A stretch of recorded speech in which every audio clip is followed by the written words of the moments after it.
Sláinte. Indeed, we are live. Episode 9. Episode 9 with Echlinville Distillery and a couple of guests, which is going to be great. So I'm going to introduce and bring on Jarleth and Graham from Echlinville Distillery. But there's a question in here, and yes, listen, thank you very much for posting the question already. I know you can't make the live show.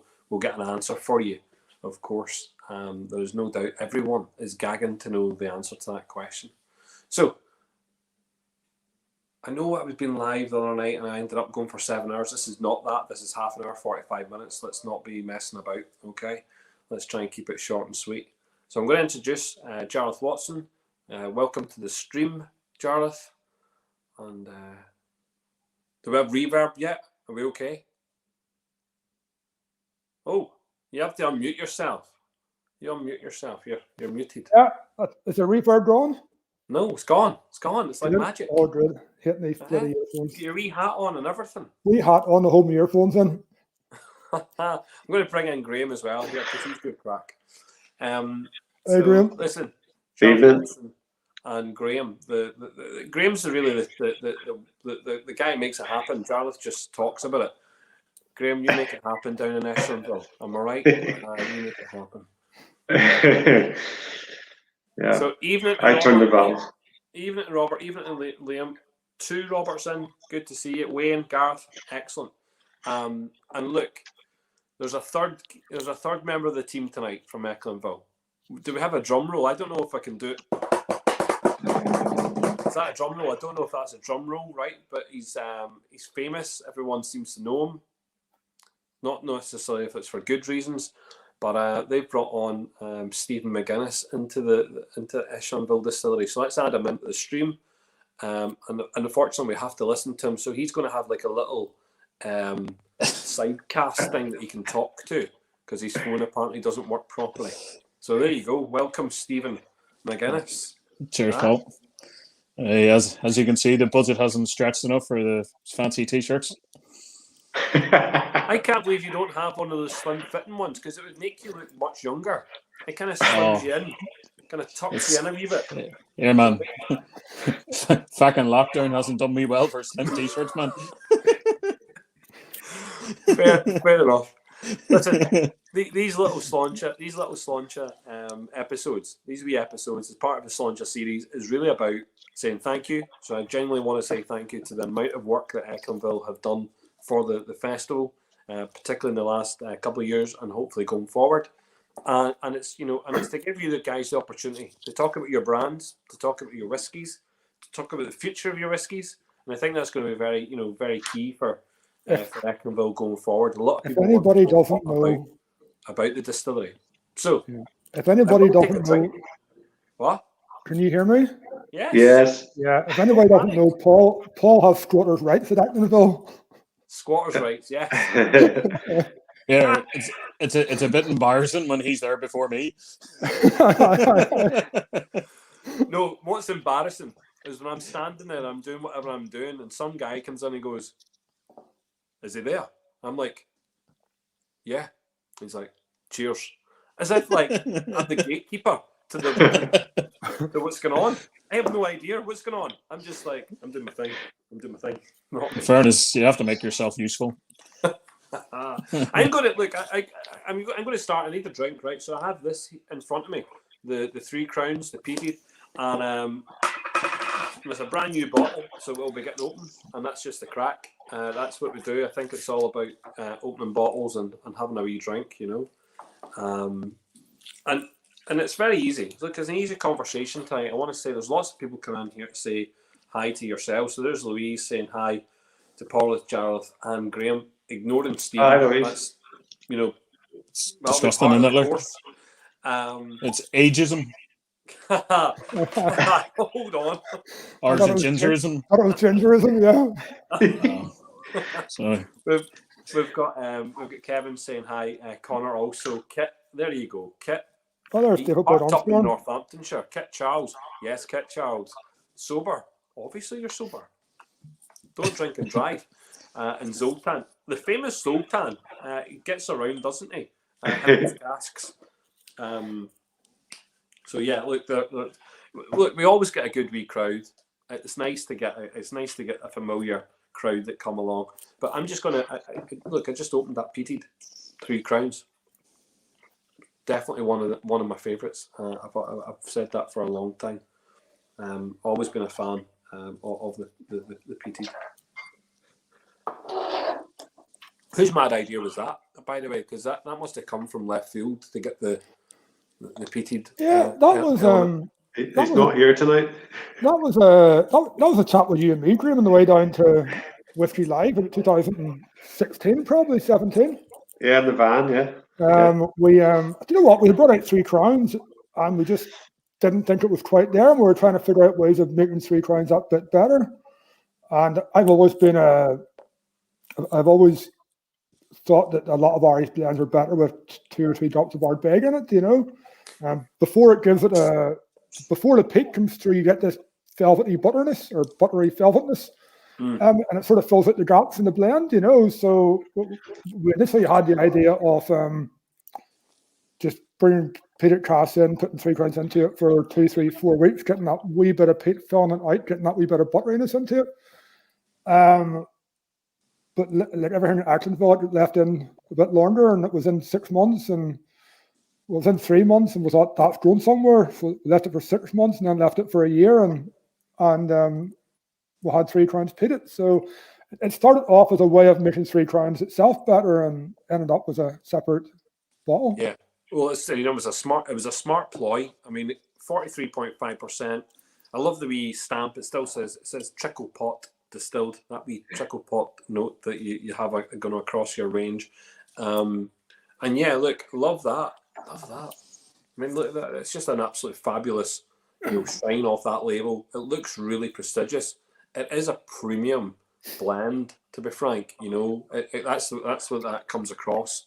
The heritage here, this branding heritage that you have going on is really good. I mean, obviously Mark Thompson's, you're getting a money's worth from him, no doubt, because he's producing some good stuff. He really has. He's gone back to the roots here, but he's creating something really genuinely for the future of the brand. It's absolutely brilliant. Yeah, that label was, I guess the first label was the PX label, and it was very close to the original label. With that one, we took the original 3 Crowns label, but just tried to put a wee bit more modern twist to it, you gave it a Paddy's look. I mean, you gave it a Paddy's look. There's the green, white, and the gold on the go here. No, yeah. I mean, it's a lovely label. We're really pleased with that one. Listen, I needed a wee drink after today, so I'm having a wee nip. So that is nice. I really do appreciate it. And lots of genuinely lots of sweet tones coming through very, very quickly, and then that lovely whiff of peat, which is really nice. Yeah, not overpowering, and I think a lot of people need to grasp that when they go for this one. It's not overpowering at all. It's just right. It's just very intermediate. I think that when we brought the 3 Crowns peated out, it probably highlighted the weaknesses in the standard 3 Crowns back then as well. What we end up doing with the standard 3 Crowns as well then was that we dropped that 15-year-old Oloroso malt component, which wasn't a lot at all. So we kept it between a 6 and 10-year blend, and we married the malts and grains, and then put the whole lot back into a fresh Oloroso cask for 9 months or a year, and that has lifted 3 Crowns to a whole new level from the first 3 Crowns we brought out maybe 5-6 years ago. So we now have 3 Crowns, which I'm just delighted with. We completely love it, and then the 3 Crowns peated, which is what you have, Yeah. And I think as a duo, that they I think now they're 2 very, very solid whiskies. No, very, very much so. Here, tell me this, Jarleth, just while you're front and centre. Have they got a skate park down at Echlinville now? Is that what the hat's all about? They do have a skate park in Echlinville. Great ones we don't have. No, Shane's kids are skaters, so we'll have this big ramp. It's a half pipe. It's a half pipe. Yeah. I have a. I know exactly why he's wearing the hat. So he hasn't had a haircut in about 6 months. It's to keep me earphones in. Of course it is. It looks like you look like someone out of South Park. Yes. That's an improvement. Is it Kelly? Down with the kids. Down with the kids. A couple of other people. So Paddy, Big axe or something come in. great to see Paddy, Adrian. Yes, excellent. Martin, hello. Josh Ryan, Richard, and Ricky as well. Richard and Ricky. And there's Brendan Carty thinking he can get on the act. Will not be Hey, Brendan. tonight. Hey, Brendan. And James Boland. Super. Look, let's get a couple of things out the road. Stephen McGuinness, why go and join the team down there? Give you good t-shirts that I haven't got yet. He's still on probation. Doesn't get a t-shirt for his probation. When t-shirts. When things go bad, your hair is all over the place. You put a hat on. It's accepted. A Dunville's hat. Yeah. Jesus. Big question. Tough question. Yeah. No, I worked for Beam Suntory in the southern market for about 6 years, between directly in Suntory and working for a distributor called Barry and Fitzwilliam here, the biggest distributor in Republic of Ireland, and they, like, throughout my 4 or 5 years there, I worked with the biggest whiskey brands in the world, from Macallan, Dalmore, Bruichladdich, and previous to that, I worked in Celtic Whiskey Shop for 4 or 5 years. So, yeah, I'd kind of had 10 years in the industry, and it was really about Bruichladdich that kind of really got me thinking different about whiskey. And even though I work with global brands and massive brands like Lefroy, Bowmore, Jim Beam, Maker's Mark, they're some of the biggest whiskey brands in the world, and it was like,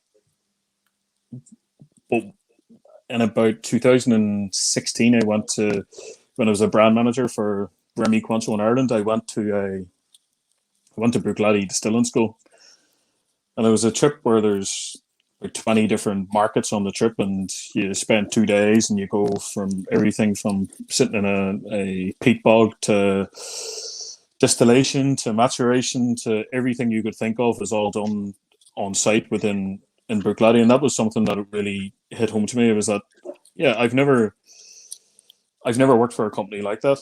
I've never experienced that. But the other side is that I've never worked in, being from Lurgan and Armagh, I've never worked in Northern Ireland in my life. You.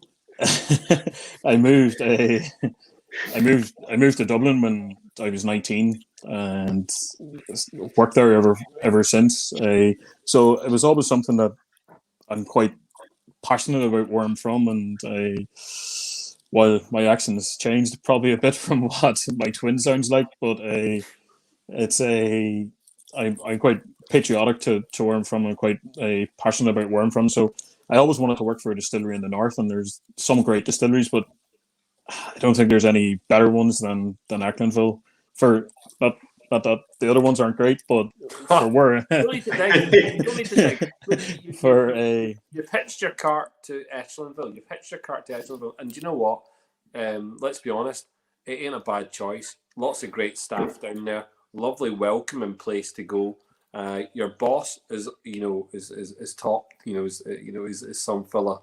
And look, when you've got Jarleth and you've got Graham around you, Peter also. These people they're just absolutely fabulous people to work with. I've had that pleasure of being up close and personal with them, and I've had, they are genuinely lovely people. Yeah, and it is one of those ones that is within Echlinville. There's a lot of kind of unsung heroes. The likes of Jarleth and Graham are for good or bad, the poster boys of the distillery. It doesn't. It kind of drives down the female audience. That's why they've brought in the Ginger Ninja. Sacks it up a bit, but yeah, like there is a lot of unsung heroes and within the distillery, and they're the people when you get there, you get to meet the likes of Peter and Claire and Suzanne. So there's Anne Marie, like so many of them, Greg and Chris, who's kind of on myself and Graham's Monday morning tasting club.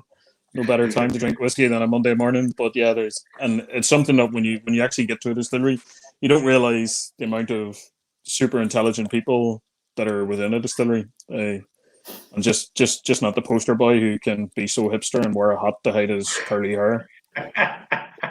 Hey, do you know what? You Well, mentioned The real reason he's here is he's got a sexual fetish for army tanks. Oh God. That's why he's here. you mentioned some names there. Yeah, you mentioned Anne-Marie there. Yeah, I mean, look, Anne-Marie's doing a lot of the marketing for the brands, isn't she? She's been doing a lot of marketing. And yeah, I got to meet Suzanne, who helped immensely for Whiskey Week as well. So absolutely brilliant people. Zoltan's just been cheeky. I won't, repeat what he says, but we all know that he's just a cheeky old chap. Does anyone listen to him? I don't know. Has he been on a podcast recently? I'm not sure. But he's he's good value. Nicholas, hi, how are we? And yes, Gareth Spence, get your next drink on. I'm going to get a wee drink on because I had the peated there, but I want to move on to a Palo Catardo, 1211. I'm going to have a wee nip of that, if that's okay. So, Yeah. It's a nice wee bottle. there's a nice wee bottle. 100%. Or else you're very far away. I'm actually. Is it small or is it far away? What's the difference? It's a different Father Ted moment now. This is the biggest bottle you've ever seen. I'm going for this one. Yeah. Yeah, So why they're is it? imported. Why is it when they got printed off they became pink labels? That's why I want to know. Know what I mean? Didn't have a budget for a proper printer, Paul. It all went to Stephen. The whole budget went to Stephen. It was pink labels or red hair. Listen, so we really should talk about these cask strength single cask releases that have gone on. The Dunville's brand really has shot up. Let's be honest, we've got the blends, we've got that the 3 Crowns and the 3 Crowns peated, but then we have the 12-year-old, we had the 10-year-old, we have the 12-year-old, and then we go cask strength, and within that cask strength range we've got releases which are sherry releases at the moment. So the Palo Catardo range, and there's been 3 of them now. Am I right? Yeah. Yeah, 3 of them, and we've got the Oloroso PX, and then we've got the PX cask range, and we've gone from 12-year-old, 18-year-old, and 19-year-old. 20-year-old. Sorry, 20-year-old. 20-year-old. Yes. I'm drinking the 20. Yeah, you guys are too cool for me. Too cool. Yeah, I'll just deal with it. I'll just deal with this. That's what I think. You're on the. Oh, you're on 16. Are you in the Oloroso? No, I'm on the Palo Catardo. No, Graham. 1211. Oh, he's on the 162. Graham's on as yet unreleased 20-year-old. That's an absolute stunner. Now that is an absolute. All right, Graham. All right, son. All right, showing off. Yeah, he is, isn't he? I don't get samples. I'm not an influencer. So what I'm going to do. If anyone knows where Ballycrambeg is, I'll pour you a glass if you can get here in the next 20 minutes. You might need one when you arrive. You'll have to drive past though. There's no, you can't come in. Oh, it's like a drive-by pour. Yes, just toot the horn. I'll pour. Listen, these are exceptional products. They're exceptional whiskies. There's no doubt that they stand tall in all of those areas. So you stand the Dunville's 12 against anything in its same age bracket, and it stands up and scores really well in terms of taste. And each one of these so far, I didn't even say the rum there, did I? We didn't mention the rum, but each one of these has done so well. And okay, we can talk about how quickly they come off the shelf. But that's not what it's about. It's actually about the taste. And everyone who tastes these, I've never had a bad report. People have been critical of maybe the rum, maybe not being finished at the right age potentially. But apart from that, every single one of these has had good rapport. Everyone's come back and said, "Holy shit, what has this been? What's this been about? Why have we got these whiskies? We're very privileged to have this in the Irish whiskey, category. This is really good." Really good stuff, I'm on the rum furnace. I'm on the rum furnace tonight. The port. Because you can afford it, Jarleth. Yeah. Well, no, but because I'm about to it recently, and my taste for whiskey, Paul. It's those big sherry hitting malts, you know, and we, and that Graham and myself and now Stephen put out the whiskeys we want to drink, right? We put out the whiskeys that we like. But I go back to that rum furnace, and I think, in my mind, that's still the most accomplished whiskey we've put out. I think the balance in it, the depth of flavour in it, you know, I mean, it's a lot more delicate than the big hitting sherry finishes. But and I don't accept it without 6 months too late. I think it's apples and oranges. You know, we're comparing one craft at 17 to another craft at 18. You know, I mean, so what you're comparing there is two different crafts as much as 6 months age difference or a year's age difference. It's a whiskey you have to get on the right night. You know, another night you go past it, and then you have it another night and it literally stops in its tracks. You know, I mean, it's just that good. You know, I mean, I'm a big fan of all those sherry furnaces, but there's something about that rum furnace that's just not in very many whiskies.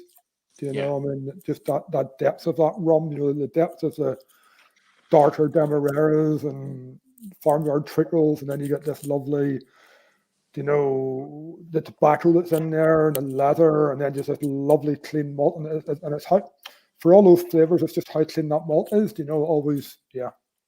No, you're right. No, 100%. You're spot on. But I think what I'm trying to say here is, you know, you guys have, first of all, you've reconditioned the brand. I mean, that brand lay dormant for a long period of time, you know, and we know the reason why Dunville's, you know, came to such a demise, and it's a very sad circumstance. And yet you've recreated something, given it life, and you've not disappointed, because let's go back to what Dunville's was. It really was just two, you know, whiskies. You know, it was just the VR, and it was the Three Crowns, and that's really what you had. You guys have taken that into modern light and said, well, do you know what? We've got a beautiful brand, we've got a beautiful heritage. Let's just create new whiskies for people to really enjoy. And we're blessed. I mean, let's be honest. You know, we know where that whiskey comes from. You know, everything you're using just now is from the old, you know, Cooley stock, and it's great Cooley stock, right? So let's be honest, that's where it comes from. And we've been blessed, I think, in Ireland to have the Bushmills whiskey, Cooley whiskey, and the whiskey that we've, you know, had from IDL. But this Cooley whiskey stands up against all whiskey across the world. It really is unique. It's and when phenomenal. you guys have manipulated it with your casks, you really have given us something special. I don't think there's anyone that can disagree with how good it is. Like, and I would happily have someone come on and tell me otherwise, in case I'm talking shite, because it is really good. You know, I take it, Graham. You must wake up every day and think, I need to taste another one of these. I need to try something different. I'm looking forward to my next cask, because you must have. It must be a sweet shop for you, having all these. First of all, the great whiskey, but having some great finishes that you can taste. You know. Well, yeah, it is a team effort, genuinely, because we don't rely on one of us to, you know, to go forward and do a release. In fact, even for standard bottlings for Three Crowns blend, there's as much care and attention to detail going into that as there is into a single cask release. It's seriously about flavour and about taste and about mouthfeel. And if something's not ready, we just don't do it. You know, and I think that's the beauty of the approach that we have, is that, you know, we have this stock. We honestly, we don't have, you know yourself, we don't have the scope that a lot of the other folks might have in terms of numbers of casks and varieties, etc. But what we do is we look after them, and we only hit the green light on a release whenever all of us are satisfied and happy with the profile. And when it comes to differentiation, the flavors and everything, we're very careful. You know, we're not doing lots of sort of off the wall type casks. We're plowing plowing a furrow. You know, we've set our stall out with sherry finishes, but that's not to say that we don't. You know, the rum finish is one. You know, we've got new make going into the port casks and what have you for the future. So that's all happening. And actually, the Palo Cortado that you've got there, Paul, the reason that we actually put mature spirit in the Palo Cortado cask was that we had new make in a Palo Cortado cask that we tasted when it was about maybe 4.5 years old, and the flavour elements that were coming from that, we thought we've got to get some mature stock into these casks because the spice character, the Christmas cake spices, that was really coming through even at 4.5. So to have that freedom and that scope to go and do that, just to go talk to Shane and Jarleth and say, look, let's get some of these casks in, and we'll put mature stock in there, give it 9 months or a year, it'll be amazing. And just to have that freedom and the confidence that from the guys to go and do that is fantastic. That I'm sure it doesn't happen everywhere. There's a couple of things. Anthony's just saying that the 121, the one I'm drinking just now, is his favourite. So Anthony at Irish Whiskey Auctions is saying that. But look, everyone's here. There's great praise. I mean, Kenny's good crack, but he's saying here this year alone he had the PC 18s, he had the RB 27, so the Rebus 27, the Bushnell's 95 Malaga, but he still thinks that the PX 12, the 1326 cask is his favourite. I think, you know what, a lot of people will say that they'll come back to those PX 12-year-olds cask strengths and they'll say spot on. And here, value for money as well. People continue to say that it's value for money. I think the big thing. Compliment from Graham. I just want to say that nice wee compliment from Graham talking about the PX All also 20-year-old as a potential having those overlapping tones as a wee nod to the old Three Crowns. I think that is interesting.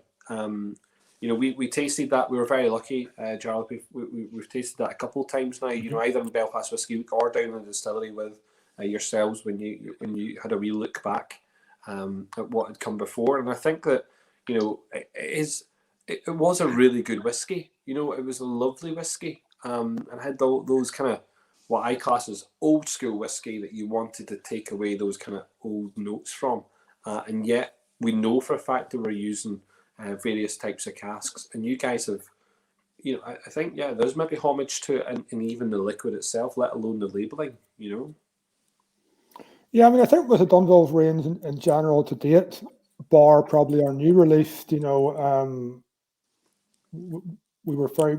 paying homage to what the Dunville's era was, I mean, it's just, it's up, golden era of sherry import craft and Irish whiskey. Sherry, port, and rum, probably rum from the Caribbean coming through Cork, and sherry, port, and fortified wines coming across from Europe. I mean, there wasn't a lot of bourbon craft kitten about 150 years ago, 100 years ago. And like I say before, and I say again, Graham, myself, and now Stephen, it's whiskeys that we want to drink. I mean, that's how we guide our flavour profile. Yeah. Here, Stephen, you've just come in at the right kind of time, I suppose, down at Echlinville, where they're moving on to a core release of a core blend, which we assume is going to be, at the bottom of the food chain, for the Dunville's range, but nonetheless, a very intriguing and a very complex blend. And listen, I have a bottle here, and as you can see, it's nearly finished. Same here. Stop It's very, very pretty. It's such a very pretty label, and I'm loving the fact that this is new, 1808. This is the year in which Dunville's established itself. But there's a lot of information on here about Belfast. We're getting to grips with the fact that Dunville's is a Belfast brand. Jarleth has shown us a little bit of the imagery, which is Bittles Bar. Again, John Bittles here, keep the flag flying, hope things, progress.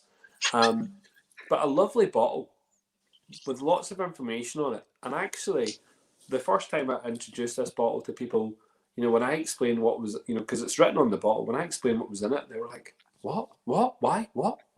Because it does, I mean, the component parts in this are very, very, very, very, very interesting. You know what I mean? So, listen, do you want to talk a little bit about it, Stephen? Because I think this is now, you have to go and sell this, like lots of it. Yeah, it's like Jarleth and Graham, and we all, like for us, we all talk about these whiskies and 20-year-old whiskies, and the truth of the matter now, Graham might throw the evil eyes at me.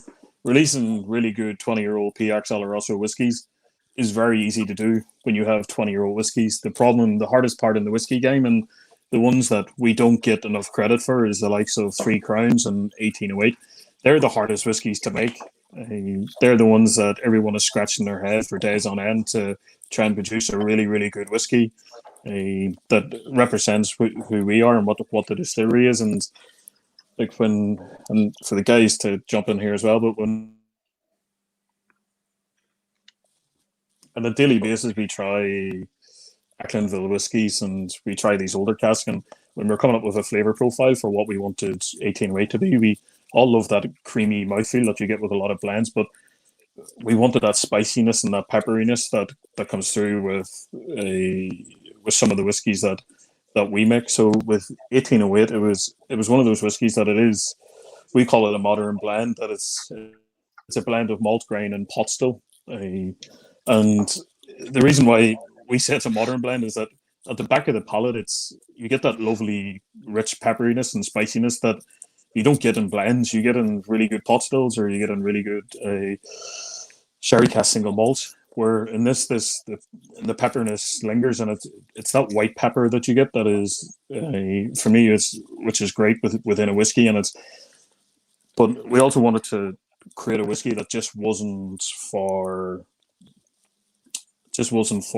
a cocktails, but also represented exactly what I believe whiskey is, and it's going into a pub like the Duke of York, or if it's the Palace Bar in Dublin, or if it's England Dick Max, or one of my favourite, Cronin's in Crosshaven in Cork. If you go into those bars, you're drinking a glass of whiskey and a pint of stout, and this is the whiskey that is perfect for that. You could pair that with a stout in a heartbeat, couldn't you? Yeah, and that's the hardest part about making whiskey, and it's the hardest part about blending whiskey. And like, I'd say Graham and Jarleth, and I think everyone had a couple of sleepless nights when, maybe a couple of drunken nights when trying a lot of the prototypes. But few strange dreams. I think Stephen is right. I think that we have this thing about not compromising what we do, and you see that in the 12-year-olds, 18-year-olds, 20-year-olds, and it's in a way it's easy not to compromise. You just don't compromise, and then you put out these 20-year-olds, 18-year-olds PX12 craft ferns, just keep it in the barrel for 3 or 4 years, get the right barrel. Blending is the art of compromise, but not showing the compromise in a way, if you know what I mean. But it's very nature. You're taking great malts and great pot stills and blending it with great whiskies, and a brilliant blend is brilliant because it's brilliantly blended, and it's off its time and it's off its place and whatever, and that is, it wrecks your head, trying to get a right blend, and as we've shown with Three Crowns, it's a work in progress. You bring it out, and then you're always trying to it's small increments, it's small improvements. You never rest on your laurels with blends. But it's an addiction always to get it better. And it's an addiction to try and improve it every single time. No, indeed. It's that we are doing. I think the fact that there's 4 component parts to this, the 4 component parts being your pot still, your grain, and your 2 malts. Yes? Yeah. One being peated. I think that complexity will be, for some, I think maybe they'll just be like, oh, there's a lot going on there. But on the taste, it's very easy to find all 4 component parts, which is really, really, really, really special. I will say that we do have a question in here, and Graham Spencer asked a question about, and he said, actually, he was being really nice. He says, are we allowed to ask if 1808 contains any of Echlinville's own liquid? Now, that'll be up to these guys to answer, but I would caveat that before they have to answer anything. What is really special is we do have a blend, which is a core. This is now core range and will be a constant. It goes out, to answer some of the other questions, first of all, it goes out to the States this week. This week. Yes? Yeah, it's in the States now. Yeah, and it comes to us very soon. So again, very soon. And I know that these guys can, be very proud that they're not, singling out one market for this. This is an intent to yes, break into other new markets and push the brand, Dunville's brand, as globally as possible. But I think for us, we're going to be very lucky to have this, and I do mean that, because and Brendan Carty, I think, even says, look at this, will stand up against many of the mainstream and many of the world players for a blend. It really does. Yeah, go back to your question. I love that spice. I love the smooth, toffee notes as well. There's some really lovely flavour profiles in here. Yeah, I think in fairness, Paul, there's probably, I mean, if you take the double distilled, triple distilled malt, the different pot stills, the different barrel types, there's probably maybe 7-8 components in there. Wow. Albeit four class components. Yes. But yeah, I mean, go back to the question of Echlinville Spirit. I mean, it's something that we racked our brains with for 6 or 9 months, and we had, as we did in Echlinville, we had several disagreements about it, and only recently came to a ceasefire on it. There's lots of different sides to that, by putting Echlinville in, are you compromising Echlinville of the future? By not putting it in, you're not representing your distillery properly. The reason we took on Dunville's as a brand was to separate the third party liquid from what would be our Echlinville liquid. So as whenever Echlinville came, it would be thoroughbred. It would have that purity of brand and liquid. If it's not distilled by Echlinville, it doesn't have Echlinville's name on it. So considering doing a crossover was, it was highly debated. It was, we all had different opinions on it from time to time, and we sworn. I guess in the end, the answer is yes. There's a component of Echlinville pot still in there. Sorry, what was that? I don't think anyone heard that. What? I'll just put myself back on mute to answer this. So in the end, there is a component of Echlinville pot still in there. In fairness, it's the smallest component in the blend. That's for 2 reasons. A, it's the bitterest flavour in the blend. It's the bitterest flavour liquid in the blend, and B, we don't have an awful lot of it. As anybody that knows us knows. But Graham will tell you, and Stephen will tell you, our Echlinville pot still's got a flavour all of its own. It has that white pepper at the end. It's big and bold. It's lovely and creamy. It's all those pot still things, but it's heavy and peppery. And whenever you start to drink that and get a flavour for that and drinking that in the distillery, then you think, I'd love to bring a profile of that into my blend. Yeah. And that's what you try and do. You try and introduce enough to bring some of those profiles. I spent the whole of Friday. Not Friday, sorry. And my tasting was on Thursday. I spent the whole of my Thursday tasting with my whiskey club, telling them 100%, listen, lads, there is no Echlinville in this. I don't want to talk about it. There's no Echlinville in this. I was covering my back. I didn't want anyone to get any trouble. But at least you've come out now and told the truth, because quite frankly, now I can talk about it more. So yes, pure exclusive there is. And I listen, hats off to you for coming round to that. I don't think you had to proclaim it on the bottle. That was important. I didn't think that proclamation had to be out there. I don't know if I'm quite round to it yet, by the way. I don't think it has to be there. Sorry, Stephen, you were saying something. Sorry, boss. I think I'm at the other side there of the ceasefire. I've come to peace with, and Jarleth still throwing hand grenades. But I think it's amazing, and I'm quite proud to work for a distillery that does put his liquid into something that, without a shadow of a doubt, is, and obviously I'm being biased and being honest at the same time, but without a shadow of a doubt, one of the best packaged bottles on the shelf. But also, I think for a whiskey in this price category, it's an incredible blend for what it is. But it's also once you put the Echlinville postil into it, it gives you that lovely bit of pepperiness at the end, which makes it completely different from any other blend that's on the market. I think it definitely contributes to it, and we all agree on that. It does. Can I just point out before we forget, the very first batch going out has went out with a grey foil. Mm-hmm. Yes. That's been changed to a red foil in honour of Stephen McGuinness. It's now a redhead. So if anybody sees the grey foils, that's batch 1, never to be repeated. There's 1,000 of them out, Graham. 500, 1,000 went out. There's a few more than that. Actually. Anyway. We've still got some grey foils left. Yeah. So whenever you see the redhead, I need to use them up. Whenever you see the redhead, that's Stephen's one. Yeah. Stephen, it's a lovely grey colour, actually. When you start to go a bit grey, Stephen, then we'll change back to the grey. In fairness, gingers don't go grey; they go white. Yeah, so we'll get a Pantone on you. We'll get a Pantone match. I think. Don't stand still too long. I think what's interesting about this, okay, and someone was saying I'm maybe quality control now. I'm getting a wee job down there. Maybe I come across all the wee flaws and all the wee incidentals, But one of the best things about this going forward is the fact that it's not just going to be this. That you are thinking about how this can be manipulated, how you can have a bit of fun with this, how you can again give something to the consumer that makes them want to try something different, to try something more. So explain to me what's going on here with this. So this is core range. This is constant. It's a constant blend that we hope to see across the world. Yes, but we're going to have some fun. Please tell me we're going to have some fun. Oh, lots of fun. Yeah.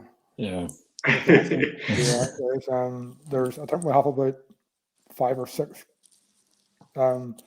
different casts hitting this hopefully next week. There's going to be a lot of different releases, cast releases off the 1808. And that was another thing in designing it, that you had to design the core drink to work very well for core drink, but also something that would take on various cast influences and work. Yeah. And that was another factor in trying to design that whiskey from the ground up. Good. And it's exciting though as well. It's exciting that 1808 will become 1808. I mean, there will be an 1808 in every corner, every great drinking hole. We'll have if there's a winery beside it or a brewery beside it, we'll hopefully have some sort of 1808 on their doorstep, and I think for a Belfast brand, it's about how to put Belfast in every corner of the world. Yeah. Is localize it. And we're all about that, Stephen. We're all about taking Belfast to the world, but bringing people back to Belfast. And I think that's something that, as your own distillery, you are doing that. There's no doubt whatever is happening at Echlinville, you're bringing people to Northern Ireland. You're bringing them to and coming through Belfast, which I still think needs to be quite clearly big, massive, gold capital letters. Whiskey capital of the world. I would love to see that. It would be huge. In fairness now, Paul, in County Down, if you think what's going to happen in County Down over the next 2 or 3 years, will not be out of the headlines for 2 or 3 years. Exactly. Brendan's on here and he's doing lots. David's on in Shawcross, and we know that David's liquid will break ground, very soon. Very soon. And then you have Hinch, Coupland around the corner, and I know a lot of what we have planned, including our own pot stills and malts. I mean, it's going to be a constant news really for the next 2 or 3 years in County Down, and to rival anybody and anywhere. Without doubt, Anthony, just to say, at the moment this is batch 1. If there is a batch, this is batch 1.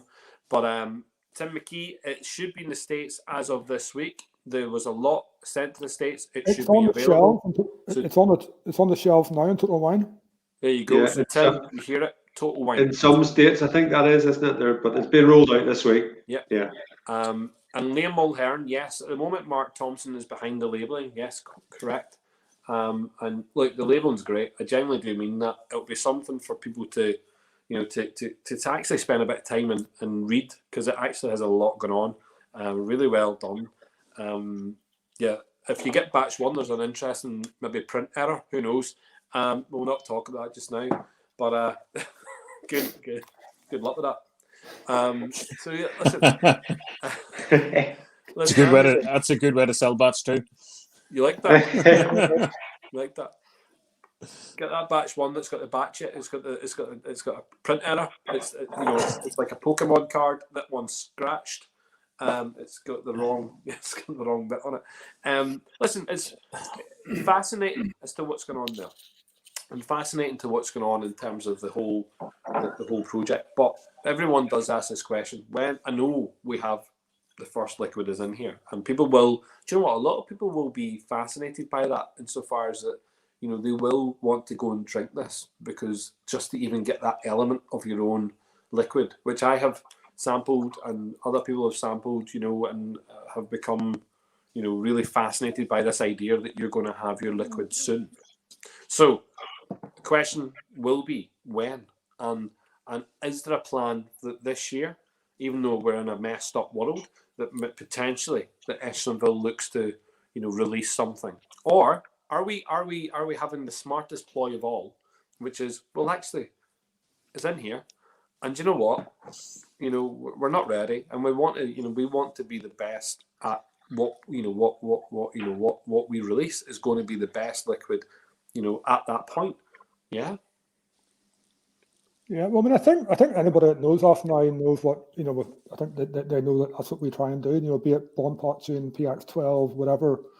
We want to work into any room in the world and put a 12-year-old down and say it's as good as anybody's, or a white spirit, or a 20-year-old. And that's Graham and myself and now Stephen's driving focus.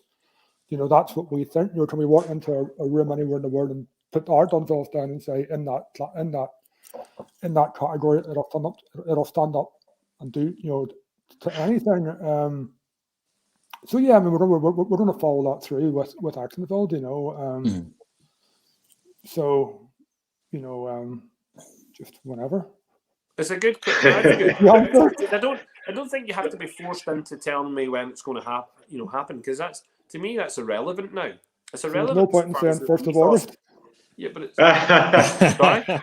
There is a Dunville's Day in October as well. We're going to have a Dunville's Day celebration of some sort. Love it. Cake. We'll have a cake.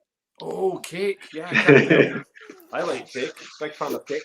And there's a couple of things here. Gareth asked a really nice question. So Gareth has asked a nice question, which is, you focused a lot on the sherry cask. The Dunville range will focus a lot on the sherry caskings. And yet, with the Echlinville product, its own whiskies, is that something you want to carry on through? Are we going to see lots of different, just like we talked about this having a bit of fun? Are you going to be looking at, because you mentioned, and I did, I'm not deaf, but you mentioned some of that new spirit went into port casks, yes. So I take it it's not a sole focus on sherry cask for your own liquid. No, I mean we're not stuck in a rut. We don't want to become stuck in a rut, but we want to do very, very good things with the liquid. And I think it is a difficult path to tread. I mean, in these times, we can pretty much get our hands on any type of cask that we want, because the internet is there, communications are there. It's not like the old days where you used whatever cask happened to have come through the port, that week or that month. So I guess what we want to do, Jarleth and I talked about this last week, actually, we want to make sure that the flavour profile stays true to our core aims, and that limits, I guess, some of the choices that you make for casks. So of course the sherries are there. I mean, there's a reason why sherry casks are used so extensively, and that's the reason is they create fabulous flavour nuances and flavour profiles. If we come across a cask type that means the flavour profile and the elements that we want are delivered, then we'll use it. It doesn't have to be sherry, but so far it's been mainly sherry. But we have some other casks. Palo Cortado was two casks that came in initially a few years ago, and then that sort of grew, and we brought some more in, and we have new make in it, and we've got different ages in it. So we are quite, I guess you could say we're quite experimental, but in a very controlled, in a very old world sense. Yeah. But I guess something of 1808 and 1808 isn't restricted by Yeah. that 1808 Wodrow and all the 1808 Wodrow and places that Fior and Fior and Three Crowns won't. Mm. You know, that'll be our more experimental. I think what's interesting is that you have all these. I suppose you have all these products coming. That you don't. There seems to be a lot of variety, and what is it? 90% of the whiskey in Scotland comes through bourbon or sherry casks. It's not. I mean, we know that there's a palate there for it. Am I right? People love sherry, finished and sherry casked whiskey. So, I see your point. And Graham, he's just like me. I like a bit of variety, and I love chasing random casks because my palate is all over the place, and I'll appreciate it. A couple of wee things. Yes, Finn and O'Connor, I 100% run the Pokemon week here in Belfast. If you ever want to play Pokemon, yes, no problem. He's mad. Finn and O'Connor's lost the plot. And yeah, listen, sorry, John, I saw your comment. When does it hit the shelves in Ireland? I think I might have mentioned it. It will be here within the month, so it's due to be on shelves within the month. It's on shelf. It's in shelves today in some of the retailers in the south. So, yeah, over the next kind of 3 to 4 weeks, our new partner will. And you're allowed to talk about your new partner, aren't you? So you're like, we can talk about. Yeah, Stephen can tell you all about that now, I guess. Yeah, it's probably a bit of a Jesus. He's just not a ginger, good-looking guy. I need more whiskey. Paul, just get rid of those two guys. It's just we can silence them. No, so like the big thing for like when I joined Echlinville was I knew that these brands were coming, and I knew 1808 was coming, and what I seen of 1808 a year ago is completely different from what 1808 is now, and it's a testament to Echlinville in terms of that nothing ever gets put out unless it's 110% of what it should be, and again, even if we go back to what Jarleth was saying about the spirit, why should you put something out that's not 110% of what it is and what it's meant to be, and it should be above and beyond of what is out there. But when I came in, I knew these products were coming, and what we needed was a distributor that could service both the north and south, and do it in a way that would get us to the four corners. So we thankfully we signed up with a company called High Spirits, who is a subsidiary of Sazerac. So Sazerac's the second or third biggest drinks company in the world. So for us, it was a great achievement, and there's a lot of work from the whole team went into it to get us there. So yeah, there's a few sleepless nights by everyone as well. But yeah, it's one of those ones where we're over the moon to finally have products that we'll be into top bars, and we now have a portfolio that a product can go into any segment of that of the industry, which is great for us. Good, no, super stuff. No, and we're au fait with High Spirits here at Belfast Whiskey Week. We're au fait with them, and we've had the pleasure of working with them in the past. So listen, congratulations with you. Yeah, I know. On that. I know Joey's watching here, so. Is he? Is Joey in? Because I tell you, he's great crack. We have a lot of time for him. We really like him. He's good fun. He says I'm watching the football, but I'm listening to you in the background. So what does that tell you? Good or bad? Football should be listening to football in the background. Yeah, I know for us, for Graham, Shane, myself, Lan and High Spirits has just been phenomenal. Do you know? I mean, it's like that sort of 10-year overnight success story. Do you know? From come down to Whiskey Live in 2015 or 16 with one bottle with PX10, to now being signed up with Sazerac in Ireland, with High Spirits, I mean, it's just, it's a dream come true for us, I hope it works out, but I mean, the opportunity is just phenomenal. Since how, sorry, Jarleth, I was going to say, since how we're on exclusive, we have an exclusive, we just talked about that beautiful liquid that went into here, yes? and you've just exclusively told us about high spirits. Yes. So you're coming to Belfast Whiskey Week. What exclusives have you thrown out? What was that? I'll dig around. I'll have to dig around and see what I can find. Dig around. I love that idea. Dig around. We'll probably tell you the day before. Don't do We that. won't know that. We won't know the day That's before. what happened last time. That's exactly. You guys were the. You know what? Funnily enough, people maybe don't know this.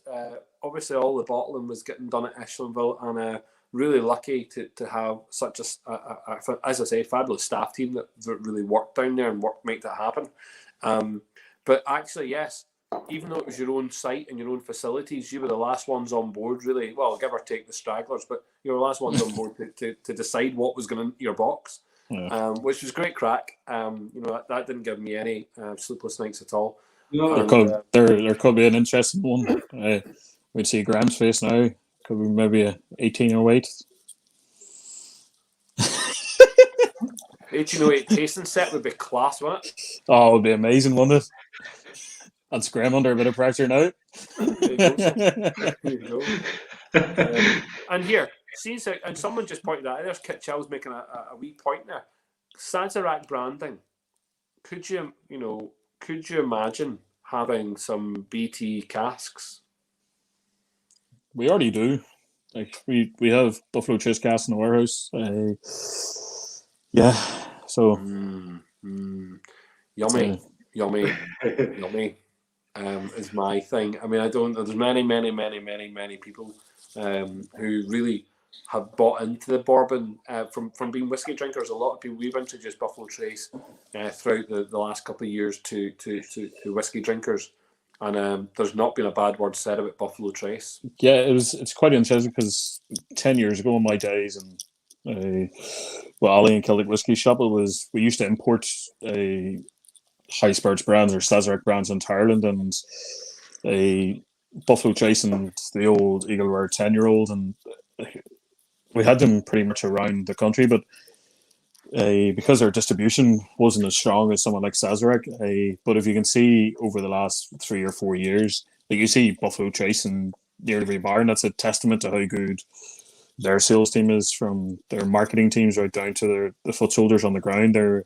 incredible at what they do. So, and it is true. You do see Buffalo Trace everywhere now, where 2-3 years ago you wouldn't have. So it goes to show how good George and the guys what type of job they've really done to expand the bourbon category, but premium bourbon category, it was almost a basic bourbon category.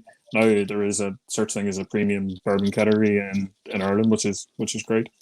Yeah, I mean, if you look at some of that antique collection and some of those premium bourbons in the Sazerac portfolio, I mean, it's like Poppy 15. It's ridiculous, Yeah, like Poppy 15 is one of the best whiskies.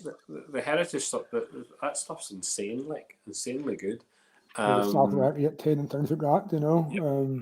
Yeah, it's just, I mean, it's just to be part of that stable now is just, it's. I went out my way. I'll be honest. I went out my way and bought and actually bought the spirit, the white spirit, the white dog, dog, just because it's so fucking good. Yeah, I was over in Buffalo Trace about 2016, and like it's just this incredible. It's probably.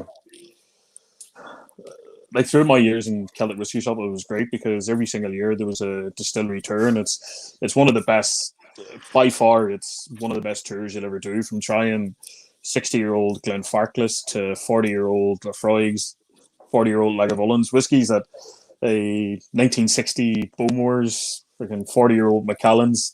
They're just things that you don't get to try as a normal Joe Blogs rocking up to a distillery, and But I think I've been in like 60 or 70 distilleries in Scotland, and over the years of working with Ali and the guys, but Buffalo Trace is probably the best distillery I've ever been in. They keep going. They still have the old railway tracks. They still have the old dunnage style warehousing, still constantly rotating the barrels from heat to from cold to warm. And where Poppy, if I'm correct, now maybe some people here work for Sazerac, but Poppy always sits in the middle where it's constantly in neutral heat. But yeah, it's just. But when I was there, they started the tasting off with White Dog, and it's pretty much what Jarleth were doing a lot of tastings. He would always have Bon at the very start of the tastings, and Bon is, again, like Graham will think, Bon is probably the most difficult product that we make, and probably the most underappreciated product that we make. There's just so complicated to make it, and the category of poaching is growing incredibly over the last few years, which is great, and it's a testament to 1661 and Bon for driving that category. But the when I was there trying White Dog, though, it was just this. I've never tried a spirit that was just like, right, this actually tastes exactly what it's meant to be. It's just straight off the still into a bottle. This is amazing. Yeah. I'm sorry for bringing it up because generally, for people need to go and get it. It's impossible to get though. But I'm telling people, if you get the chance, get it, because it's fantastic. And if you've got like the opportunity to get enough of it, manipulate it with your own casks and have a bit of crack. Good evening, Shamini. Listen, good evening, but we're going to wrap this up, and I just want to say, listen, if there's something that Jarleth and Graham and Stephen want to say before we finish, for me, I've really appreciated the brand so far. I've appreciated everything that has gone into the detail, the product detail, the design, everything so far, and yet I've not been let down by any whiskey either, which has been great. So every whiskey I've had. And I could be a fanboy for Echlinville. There's no doubt about that. 100%. And I could be. And but it's been I think it's been very hard for you to ruin some really great whiskey. And in fact, the oppositely, you've actually tailored that really good whiskey and given us, as I say, something unique across the Irish whiskey category, with all those different cask finishes. But this blend is going to be a game changer for yourselves. But again, for the industry, because we've got lots of lovely blends. There's no doubt we've got lovely blends around us, but they're going to have to step up if they want to play at that level and they want to drink at that level. And people want to drink something which this is, it's not. This is not going to be expensive. This is going to be cheap. It's going to be accessible, and I think that that's very important. So people will need to come to the table with something better now, because this is good. I want to say well done, and I'm looking forward to the future of your distillery. I really do mean that. I'm looking forward to, seeing everything that comes from there. Hats off to you guys, and I look forward to obviously you guys being involved for Whiskey Week again. So thank you very much, Stevie. Any last words, young man? Oh, he's muted himself. That was good. He's going to try and. I think he's. Go ahead, Stephen. No, he's still on mute. Graham. He's put a cardboard cutout of himself up in front of the laptop. Go ahead. Well, Paul, thank you very much for all the compliments. Yeah. It really does make all the work worthwhile whenever we get to talk to some of the folks that drink the whiskey.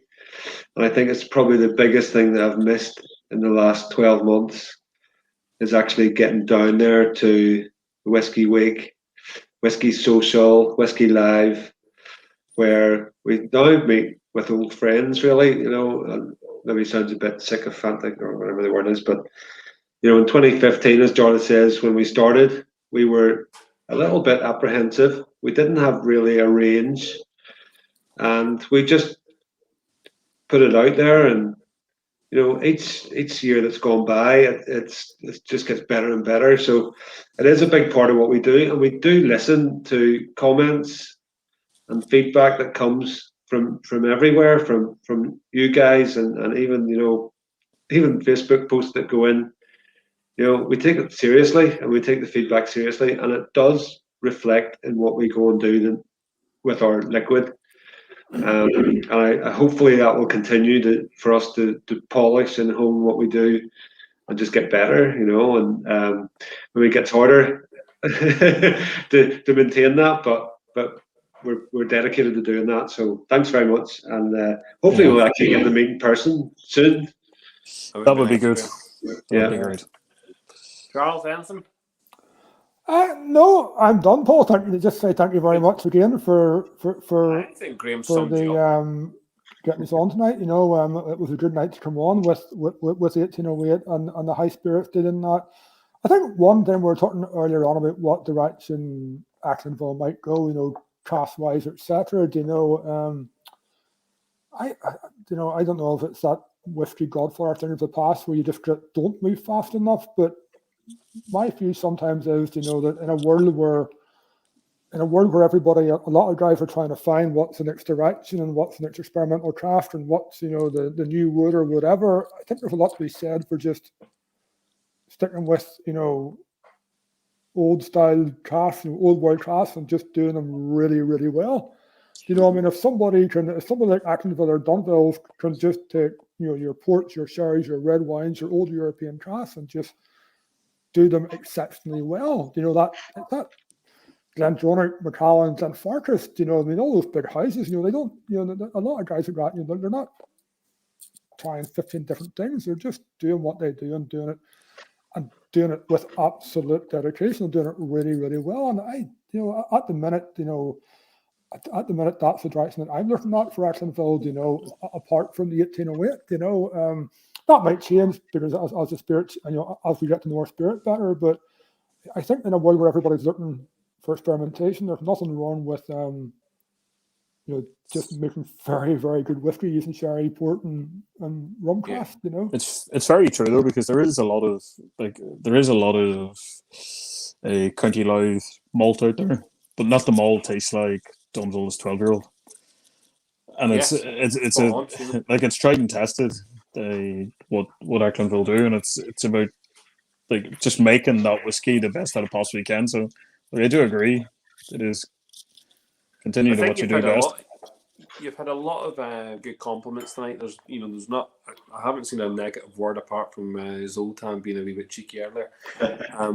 Shamini points out that 1808 is a great dram. Now Shamini is based in Norway, so it's already reached Norway because we sent some out there, and she got a wee dram of it. But Michael Morris, it's good to see you. But listen, hi Michael. At the back says, "Well done, everyone. Echlinville. Hope you deserve success." So great stuff.